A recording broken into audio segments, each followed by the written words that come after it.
Hey, what's up, Madroxians? This is Jack Madrox here, and today is vlog number 2. And today I wanted to talk about the ending to Red Dead Redemption 2, the High Honor ending. And,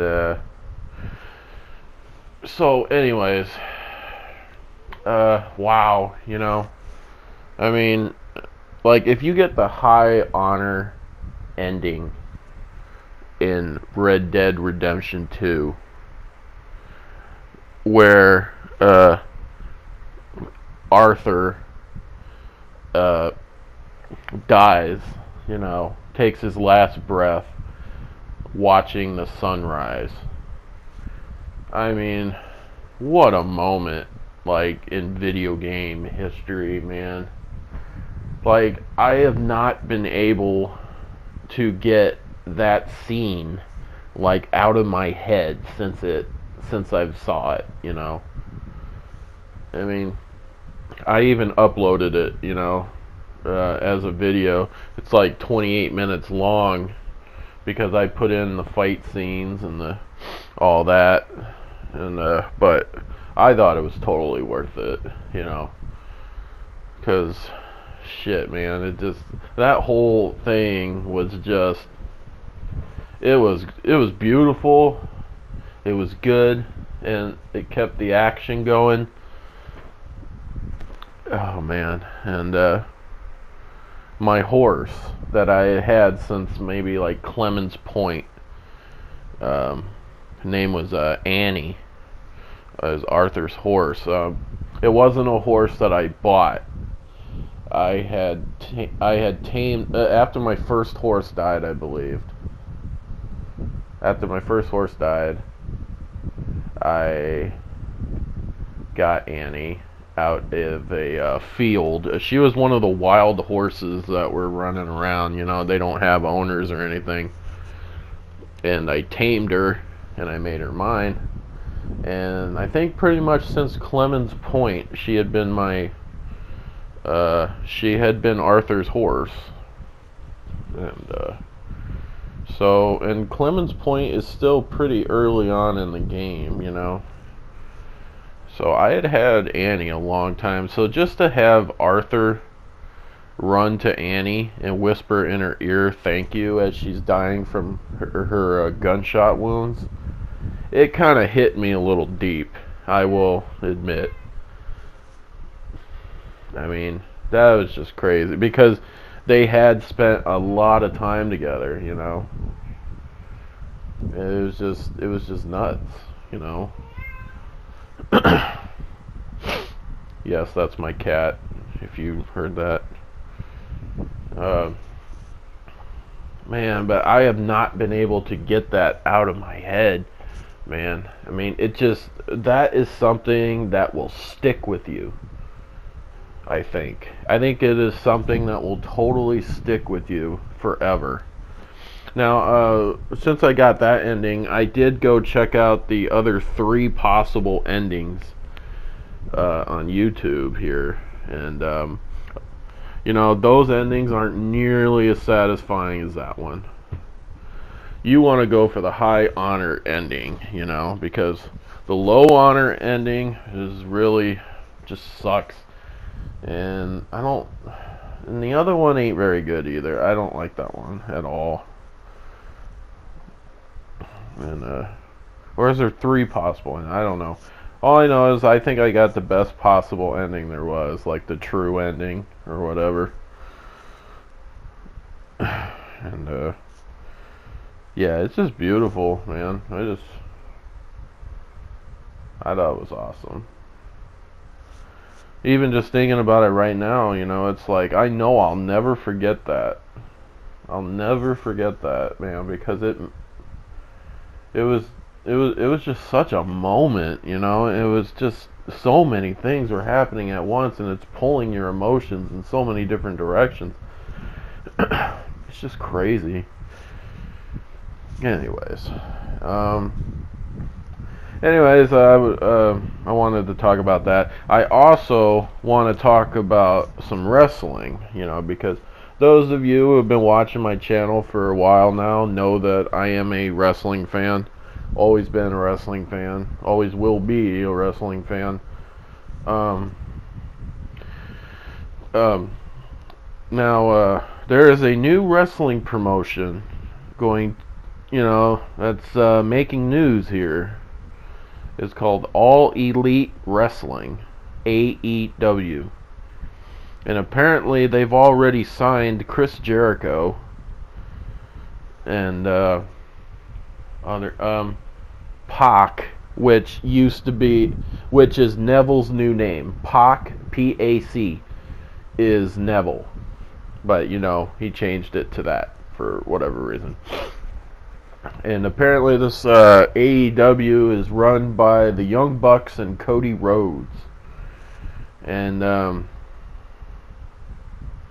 apparently they could end up being real competition for WWE. There's a whole bunch of rumors swirling around about AEW possibly getting a TV deal from TBS or TNT, which would be great because I would watch Lucha Underground if I could, because I thought the little bit of it I've seen, I thought it looked really great. But I don't get the El Rey Network, I just don't get it, and it's not like one of those typical channels, and I've never really watched TNA. As far as I know, it kind of blows, but I could be wrong about that. Ring of Honor, I don't even know anything about it really. I've always been about WWE, and back in the day when I was a teenager, growing up, it was all about WWE and WCW, and of course WCW died, and that's that.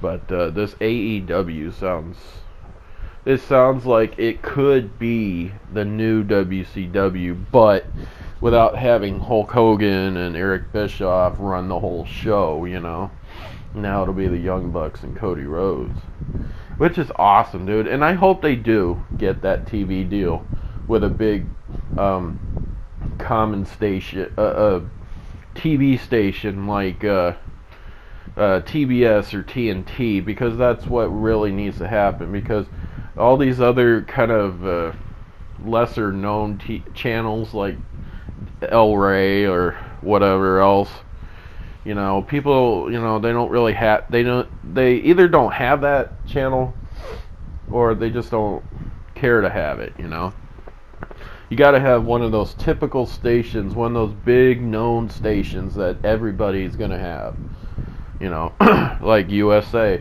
That's why WWE has always been known, because it's easy to tune into USA, because really, who doesn't have the USA channel, It basically comes along on every basic cable package. And those are that's the kind of channel that AEW needs to find to become real competition for WWE. And I hope, I hope they do get it, because I will watch AEW, and I will. Okay, so I was just about to say, I will put WWE on the shelf and just ignore them. But tell you the truth, I've already been doing that.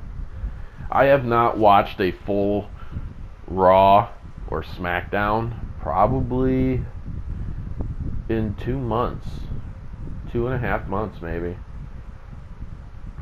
Close to that anyway. It's just because it's just been so god awful, and then you got this whole new era bullshit going on, and you just look, you see nothing's really changed, and then you got the people saying, oh, we'll give them time, they just announced it. It's like, I don't think people really realize how bad things are fucked up in WWE, like storyline wise. how badly they've treated their talent, how they've squandered credibility. You know, like I'm just a guy that I use as a constant example of this, Bray Wyatt. The guy coming out of NXT in like 2013, 2014, he was on fire, he was red hot. And I get it, he's not going to win every match, you know, I get it, okay? I personally did not think that he was buried after John Cena at WrestleMania 30. No. He was still good. He was still good. But I think what the real downhill slide for Bray Wyatt happened at WrestleMania 31 and more the Raw after WrestleMania 31. You know, first off, the year previous at WrestleMania 30, The Undertaker's undefeated streak at WrestleMania had been finally conquered by Brock Lesnar. So you think, well, The Undertaker's streak has been defeated. You know, maybe his power has been defeated or whatever, you know, conquered, whatever. So now here comes in Bray Wyatt after the Beast Incarnate has finally taken the dead man's power away. Now here comes Bray Wyatt to take the throne as the new face of fear by, you know, taking down a weakened Undertaker. And what do? They have The Undertaker beat Bray Wyatt at WrestleMania 31. Why? What the hell does The Undertaker get out of another WrestleMania victory? He gets nothing out of it. Nothing. The streak is broken. It don't matter at that point. You might as well have let Bray Wyatt win. You know? God damn it. You know, I mean, The Undertaker doesn't work a full schedule anymore. Bray Wyatt more or less does now. I mean, you don't see him anymore, but gee, I wonder why. You know, they don't know what to do with it. As far as I know, I don't watch the show anymore. I just usually watch guys like JD, you know, and you know, I have them watch for me so I don't have to, you know, because I could think of a ton of better things to do with my time on Monday and Tuesday nights, you know, than watch a show that just simply doesn't give a crap, you know. But anyways, I just keep thinking back to that Raw where Baron Corbin said, I don't give a damn what you want or think. It's like everybody knows. Everybody, even the least savvy of fucking wrestling fans, know that that was Vince McMahon speaking through Baron Corbin. You know, Vince McMahon doesn't give a damn what we want. He made that perfectly clear. It's like, okay. This was my reaction. I'm like, okay, alright. And because I see AEW coming right around the corner. I'm like, alright, I'm gonna take my business somewhere else, you know. I'm gonna go watch a different promotion, you know. And I will support AEW. I really will, because I think that WWE has given the fans the middle finger over and trolled us so hard over the last 10 years or so. I think enough's enough. You know, we get it. All right, you're assholes. You're becoming complacent, and you don't give a damn what we want. Okay, fine. We'll just take our business somewhere else then. No. Well, that's all I really had to talk about anyways. If you guys want to comment on anything that I've said or want to keep the conversation going, just comment down below and we'll keep talking. Alright, Jack Madrox, stay spooky everybody. Later.